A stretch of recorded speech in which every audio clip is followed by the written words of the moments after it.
Welcome back to the Trauma Therapist Podcast. My name is Guy McPherson. My mission is to help trauma therapists be their incredible selves, to be human, to be real, not just a clinician. I'm a big believer in who we are is more important than what we know. And this requires cultivating authenticity, genuineness, and vulnerability, and that requires intention. You can learn more about my courses and workshops by going to thetraumatherapistproject.com. That's thetraumatherapistproject.com. Let's get started. So 5, 4, 3, 2, and 1. All right, folks, welcome back to the Trauma Therapist Podcast. I am very excited to have as my guest today, Dr. Reshie Joseph. Reshie, welcome. Hi, Guy. Thank you for having me on the show. Very real pleasure to be here. I appreciate that. So Reshie is a clinical psychologist who specializes in the treatment of PTSD, complex psychological trauma, addictions, and other disorders of extreme stress not otherwise specified. Reshie began his professional career as a doctor, having obtained his medical degree from the University of Sheffield in the UK. Since leaving medical practice, he's currently fully retained as a clinical psychologist with an MSc from King's College London in psychology and the Neuroscience of Mental Health. And he now practices exclusively as a psychological professional.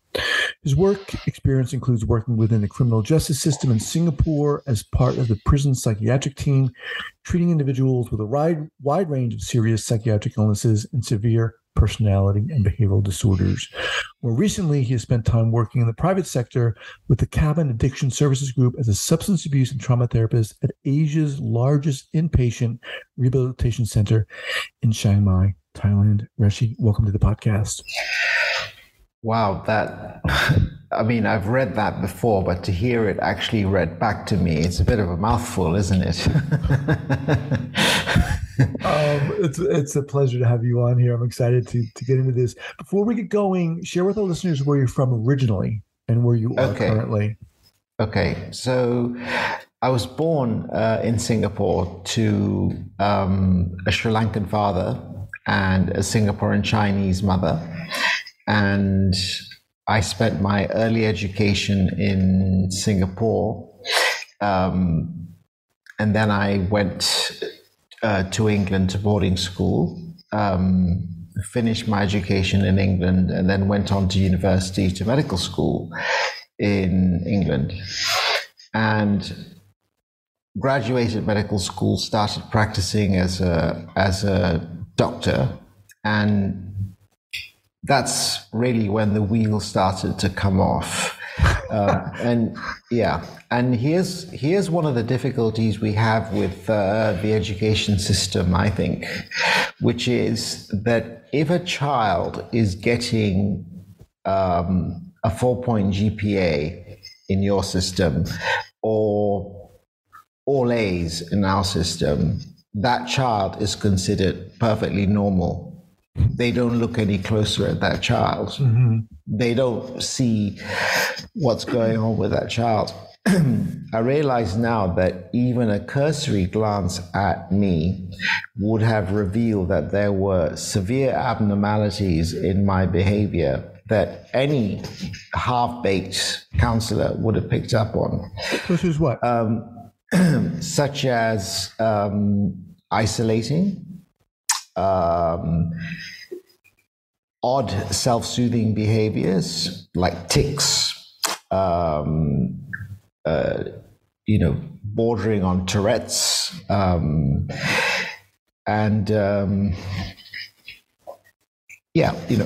various other not massive things, but enough to tell you this boy is suffering. There's something. There's something going on with this boy. He might be a straight A student, but he's there's something going on with him. Wasn't picked up. So I got all the way through medical school and couldn't hold it together any longer. And when the wheels came off, it came off in a very spectacular fashion. And to cut a long story short, it went from a promising career as a surgeon or a physician to becoming a homeless heroin and crack cocaine addict on the streets of London. Oh my gosh. And that was in the early 2000s, between 2003, 2004, and 2010. Since 2011, I have been in the recovery process. So far, haven't taken any street drugs, drunk any alcohol, etc., etc. Long may it continue. And whilst I was in that process, I had, of course, had a chance to go back to medicine. But the process of going back to medicine is a very stringent one. It's 5 years of continuous testing, urine tests, psychometric tests, etc., etc. I'd completed all of that. But by that point, I had gained a love for working with people. I had discovered trauma, and I had discovered that trauma really was at the root of why I was uncomfortable in crowds, why I found relationships difficult, why I had intrusive recollecting, nightmares, flashbacks, why I had fantastically negative core beliefs about myself, and why I seem to have what we now call somatoform disorders, physical disorders of all kinds that had no explanation in medical science. You know, I didn't know at the time, but what I was looking at was a slam dunk for the diagnostic criteria for complex PTSD, as adumbrated by the great Judith Herman and her colleague Bessel van der Kolk. If I may, Reshie, you described as a younger individual, you know, getting stellar grades. No one would you know, give a second look, and yet something was going on, albeit kind of in the background to a certain extent. What was going on? Is that what you're talking about? This trauma response in a sense? So what was going on was a great deal of violence. There was a great deal of violence, which in and of itself can actually be mitigated, believe it or not. You can have a lot of violence in a child's life as long as the child has a place to go that's safe, right? So we know this from our study of attachment behaviors. I don't know if you know what attachment is. You're a trauma podcast, so I'm assuming you know what it is. The difficulty with my childhood was there was a great deal of violence in it, but I had no parental caregiver, adult caregiver to whom I could form a secure attachment. I went through the whole of my school life, and the only secure attachment to an adult caregiver I can remember was to an elderly lady at boarding school. I still remember her name. She was 72 at the time, and I was 15 years old. And her name was Rosemary Sutcliffe. And for some reason, you know, she saw this small, you know, brown boy from the East coming over to England, and the white boys picking on him, and she decided to take me under her wing. And she was kind, and she was nurturing, and she was all the things you would imagine a mother would be. And she didn't live very long after that. So I had a taste of what secure attachment was. But apart from that, I went through the whole of my childhood without a single secure attachment to an adult figure. And at the same time faced a great deal of violence, some of it racial. I mean, I can go through the whole list of it, but I don't think we'd have time for that. Mm-hmm. But yeah, there's a great deal of violence. So you went through medical school, which is, I mean, crazy to think about given what you just said. Yeah. The wheels came off in a spectacular fashion. Yeah. What can you talk, Reshie, about the process of kind of, quote unquote, discovering trauma, being aware of trauma, and realizing that you had an interest in pursuing that? Yes. So I would imagine that you would be wondering, how does a boy who grows up, being beaten almost every day till he's 11, and then fairly regularly after that till he's about 15, and it continues till he's about 18. How does that boy go on to become a doctor?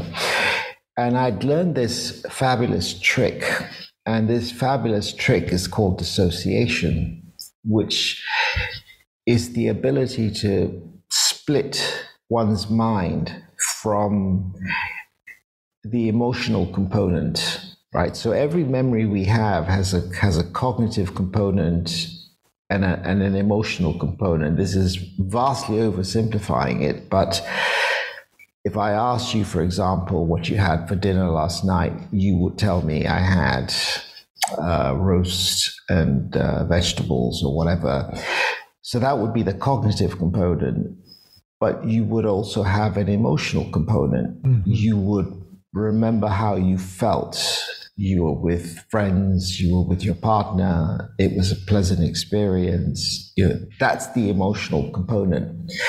Now, when the emotional component becomes so horrific, what the brain does is it does this very nice trick of splitting the two and suppressing the emotional component. And that essentially is the process of dissociation as we understand it from a neurological perspective. And so I had spent all of my childhood dissociating and repressing feelings of terror, feelings of fear, rage, all of the things that you would expect a child who was hit every day till age 11. You would imagine all of that was suppressed and done very well. But an incident whilst I was a doctor, fortunately or unfortunately, triggered a situation where the emotional component that had been suppressed for so long, that Pandora's box was opened. And suddenly all of those emotions came flooding back. And it came from the first authentic human attachment that I made, which was to a boy who was dying of cancer. And I talk about this in my book. And, his death was extraordinarily painful to me because it was the first true attachment I believe I had in life. And when he passed on, and that attachment was severed, that's when the wheels came off. That's when because now that the box had been open and the emotions were all flooding out, I had no means I had no skills with which to self-soothe or self-regulate. And so I had to rely on increasing amounts of alcohol. And very quickly, very large amounts of very powerful painkillers, which very quickly led to, the addiction that I adumbrated earlier. Does that answer your question? It does, but I want to follow up here. So, at what point did you realize you wanted to pursue this topic of trauma, this subject of trauma? Well, when I was 18 months into my recovery, I had an episode where I had gone into a rage, and it was not any rage. It was the kind of rage where men kill each other, that kind of rage. And I remember coming out of the rage and looking at the people around me and just seeing the terror in their eyes, right, at what had just happened. And I didn't know what had caused that, but I did know what hadn't caused it. And what hadn't caused it was drugs and alcohol, because I hadn't had any for 18 months. Wow. So it was not the drugs and alcohol that was responsible for that. Something else was responsible for that. And that was the first time I asked myself the question, well, if it's not the drugs and the alcohol that's responsible for for these constellation of bizarre symptoms that I continue to have, then what is? Mm-hmm. And the quest to answer that question led me to trauma. I was also very fortunate when I was at the cabin to work under two of the finest trauma therapists that I think even till this day I've ever met. And they were very generous with their time and took the attitude that, well, if you want to learn, we'll teach you. Mm-hmm. And so they taught me the basics, pointed me in the right direction, sent me off for the various trainings that you have to do, things like EMDR and CPT and exposure therapy and all the various other kinds of somatic therapies that one has to be a trauma therapist. But it was really the influence of these two men, and to see how they negotiated trauma, and beginning to understand that so much of what is puzzling about humans, when people explode, when people curl up into a ball in fear, or when they hide in a cupboard, or when they upturn the table at Christmas, that a lot of it can be traced to an unresolved trauma. Now, there is a danger, of course, of labeling everything as trauma, and I think this is where part of the maturation process is to begin to disagree with people, with individuals that one had slavishly admired for a while. For a very long time, I was a great fan of Gabor Mate, and I was a great fan of Bessel van der Kolk and Judith Herman and Christine Courtois, John Brier, all the big names. I won't Dan Siegel. I won't waste time going through the names. But it was the ability to begin examining that with a critical eye and saying, well, if what they're saying is true, then practically everything is a trauma, which in a sense it is, because the word trauma itself simply means wound. But a wound can be a small cut on the leg, or it can be an axe in your head. I mean, wounds come in. Isn't it fair to say that, all those people you mentioned, there is a distinction to be made, right? I mean, I don't think it's that they're saying every wound is trauma, but the wounds that are so severe such that one's entire nervous system becomes completely dysregulated. And it's presented on a spectrum as well. Yeah. Right? Yeah. But let me ask you something, Reshie. Up to that point, when that attachment severance happened, prior to that, had you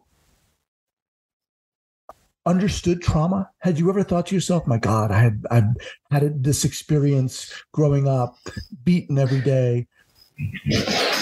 Never heard the word, never had a lecture on it in the psychology classes we had to attend, the psychiatry classes we had to attend. Wow. It was a word that I'd never heard until I was 42 years old and experienced the sensation of safety for the first time. So that is a very powerful story you shared with that young kid. Yeah. A very painful experience to go through, and it set off a very unfortunate chain of events, very that could easily have led to death and destruction, but it didn't. And people often ask me, if I'm grateful that I walked that path. And to a degree, I would say I am, because had I not walked that path, I wouldn't be the therapist I am today. That is part of who I am. I don't see what I do as my job. Mm-hmm. I don't get up every morning and go to my work. I don't. In other words, this isn't my job. This is who I am. Mm-hmm. And whether I was being paid for it or not, I would be compelled to do it. So let's talk about what you are doing currently. What is it that you are? I mean, obviously you're on a mission. What are you doing? So what I'm doing is, for the last 10 years or so, I've been working in institutions, both private and public sector, and building up my reputation as a trauma therapist. And when that reputation reached a certain height, I was able to go into private practice. So I went into private practice, built up quite a successful private practice. And of course, the pandemic years were very lucrative for us because people were really suffering. Mm-hmm. And we also learned a great deal about, humans through that pandemic process.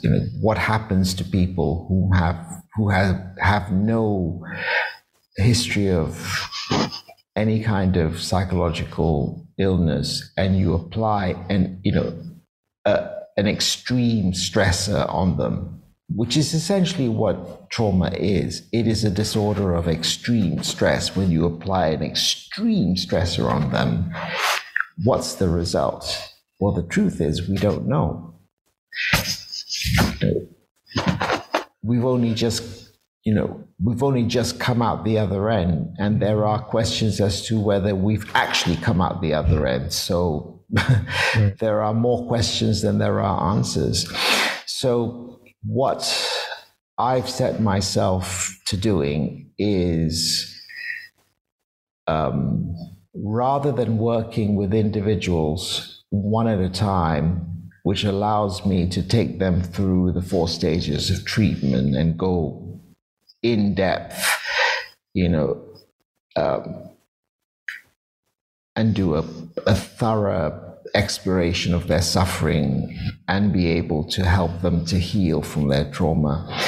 What I'm doing is I'm going in the other direction. I'm going horizontally, which is to share the information, not at that depth, but with as many people as possible. Mm-hmm. Hence the writing of the book.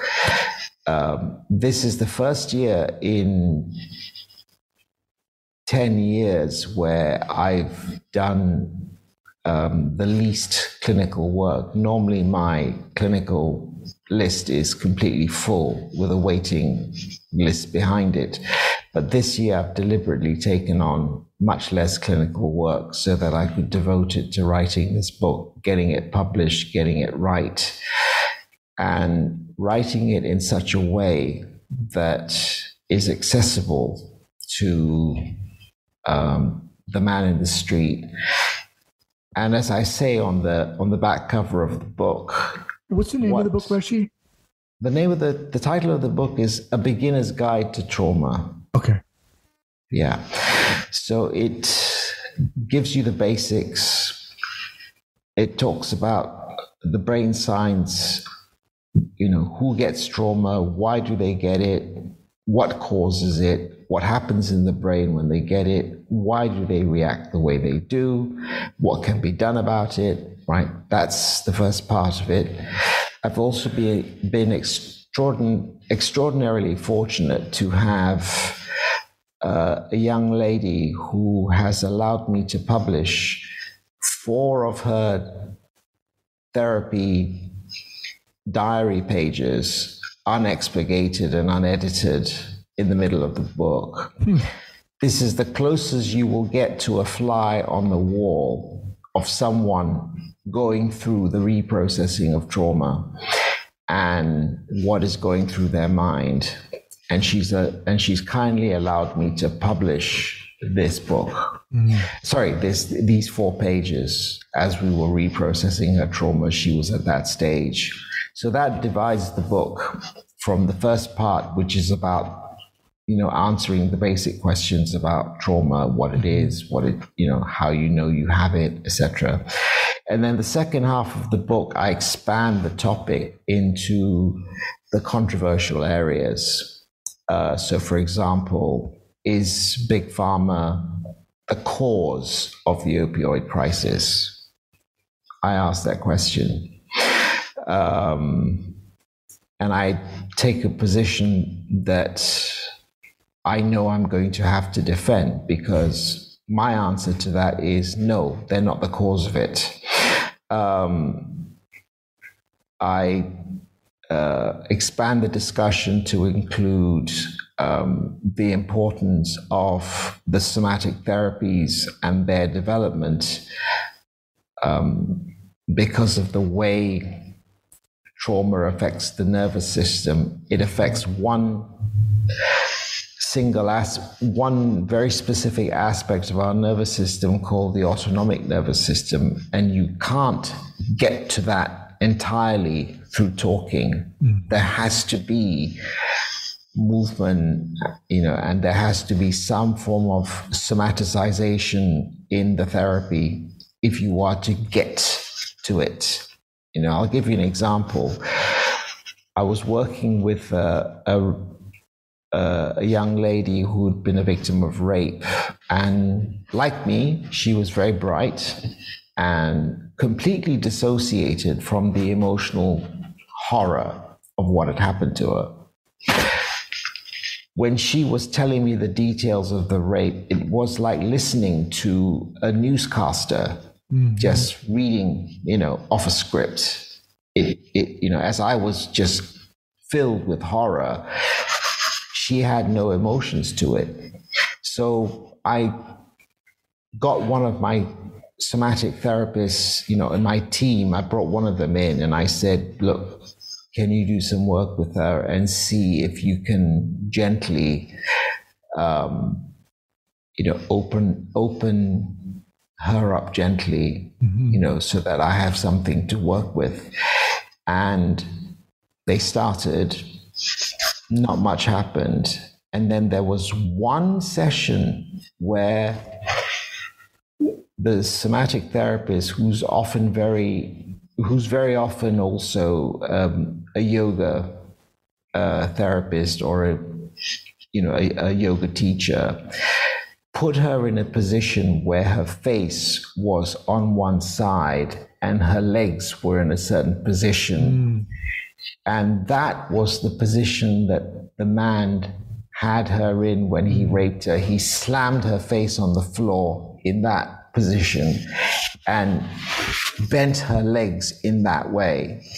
And as soon as her body adopted the position,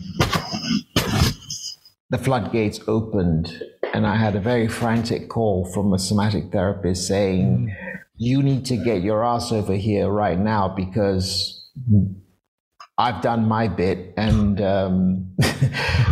we've got an absolutely hysterical young lady, so you need to do your bit, So I rushed over to the other side of, so I rushed over and did my bit. But yeah, so I expand the discussion to include subjects like that. There are other subjects that are even more controversial. I know that Gabor Mate takes the position that all ADHD is rooted in trauma. I've read the evidence on it. I've read 29 scientific papers on it, and I would say that the evidence is inconclusive. What I try and do, Guy, in this book is where I think I know, I say so. And where I don't know, I say so. And when I'm not clear, when the evidence is not fully clear, I say so as well. And the final chapter of the book is a discussion of trauma in society, a sort of beginner's version of Gabor Mate's latest book, The Myth of Normal, shrunk into 40 pages instead of 600. And I talk about how trauma, is it possible for societies as a whole to get traumatized, right? We know that individuals can get traumatized, but can entire societies get traumatized? And if that is the case, how does it happen? How do we know it's happened? What tells us it's happened? And on this, I relied very heavily on some of the great American scholars of the early 20th century, like W.E.B. Du Bois and James Baldwin and Emil Durkheim and Fritz Stern, many others, to understand what happens when, people suffer that same alienation, disconnection, and despair that I suffered as a child, but do so on a collective basis. What are the pathologies that come out as a result of that? And that's the final chapter of the book. The epilogue is the story of my cat. It's an interesting story. We were given this kitten. The kitten was severely traumatized, never meowed. You never found her. She only ever stayed in one drawer in one room and never moved. And I thought, well, here is a chance to actually test what all the textbooks are telling me, right? They're all telling me this is not frontal lobe stuff. This is, mammalian brain stuff, limbic brain stuff, reptilian brain stuff. Well, the cat's got that. So in theory, it should work. So I tested the theory on the cat, and lo and behold, 10 days after applying the system to the cat suddenly became a different animal. It meowed for the first time. It became affectionate. It healed from its trauma. And that was when I knew that the theory was accurate and that what we were doing was correct. Reshie, where can people get the book? Well, the book is not yet launched. Okay. It is, what's the launch date? I believe the launch date, we're trying to hit the Christmas crowd. The marketing people can't decide between the 17th and the 19th. So I'm going to say the 19th or the 17th. Is it going to be up like on Amazon? It's going to be on Amazon, yeah. Okay. You're going to be able to get it in the Kindle form. You're going to be able to get it in the print form.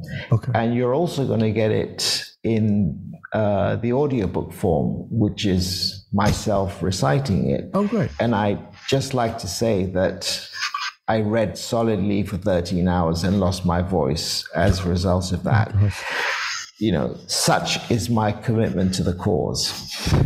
So we're talking about a beginner's guide to trauma, understanding the toxic effects of the disorders of extreme stress.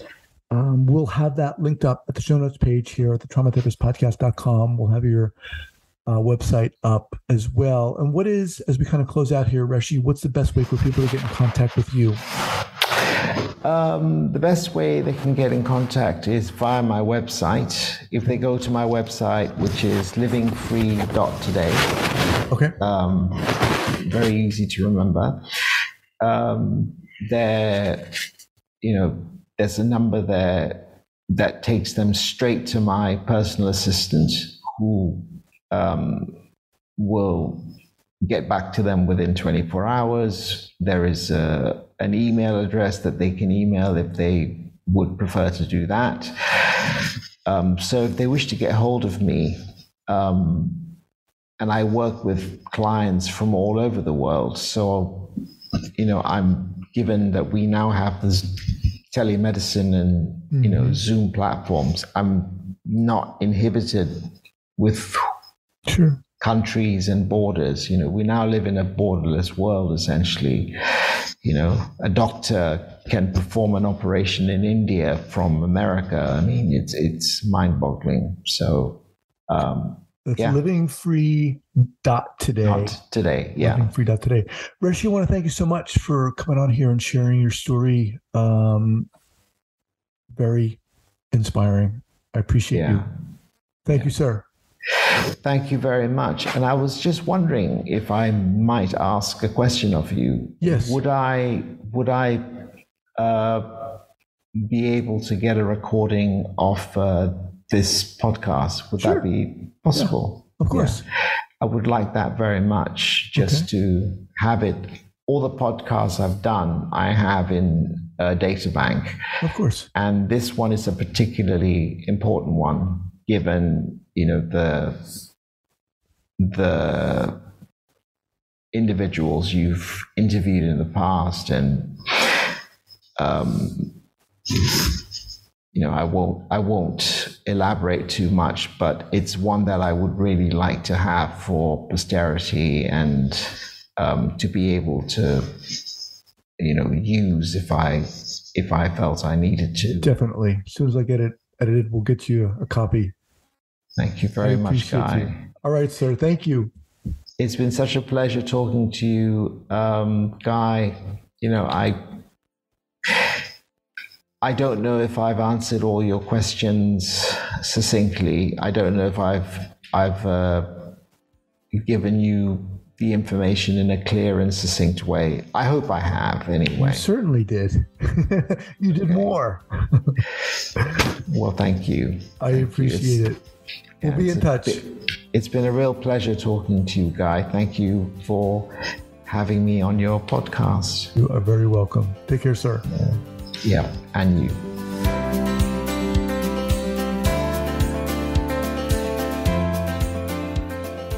I want to thank you so much for listening to this podcast, and I want to let you know that I am very excited about my new podcast, The Right Now Project.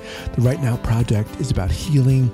It's about stepping into our own courage and authenticity and getting started or continuing along our healing process. We're all going through something, whatever it is, in this crazy life we're living. And the Right Now Project is about honoring that, celebrating that, and sharing our stories via the associated membership site. Check us out at therightnowproject.com, therightnowproject.com.